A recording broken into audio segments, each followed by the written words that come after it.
kapal naman ng mukha, 'di ba? Sorry for the word. Ang kapal naman ng mukha. Kung halos ako nagbabayad or nakaasa ka sa akin, tapos ikaw pa yung may say, ay baka ano, semento ang ginagamit, 'no? Baka semento ang pinanghihilamos mo at natuyo 'yan, 'di ba? Yun siguro siguro ang gusto mong sabihin. With the Four of Cups, meron din tayo dito kasing contributions, 'no?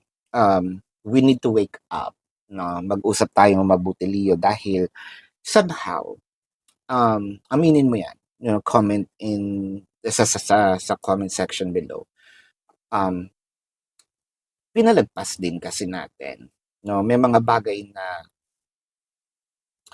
ginawa siya, dinedma lang natin muna, hindi natin kinall out. So, parang feeling niya, "Ay, okay pala yun." Ay, inulit. Ay, hindi ka na naman din umaray. So, siguro normal sa kanya yun, 'no? Yun siguro naiisip ni person and ginawa ng ginawa. Parang, "Hoy, nasasanay ka, 'no? Hindi porket hindi ako maaray, okay, 'no?" 'Di ba?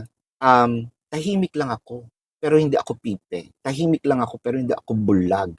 Kitang-kita ko 'yan with the Ten of Swords and the Knight of Cups. So, parang sa'yo, medyo hindi naman sa binabawi, 'no? Siguro din, kaya ako nasabi yung, a huge part of or, a small percentage, 'no, ng Leo, binawi ko ano yung mga naibigay. Pero yung huge chunk, medyo hindi na gano'n. Ang ginagawa ko ngayon, siguro let's say, ako na mismo yung namimili, 'no?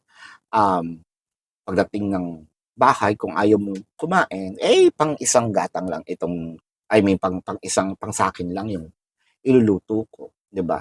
So ayan, hindi kita dineprive, 'no? Nandiyan ang pagkain.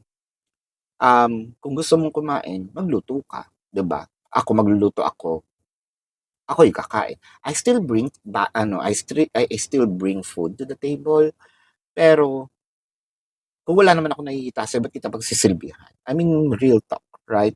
With the Nine of Swords, kasi medyo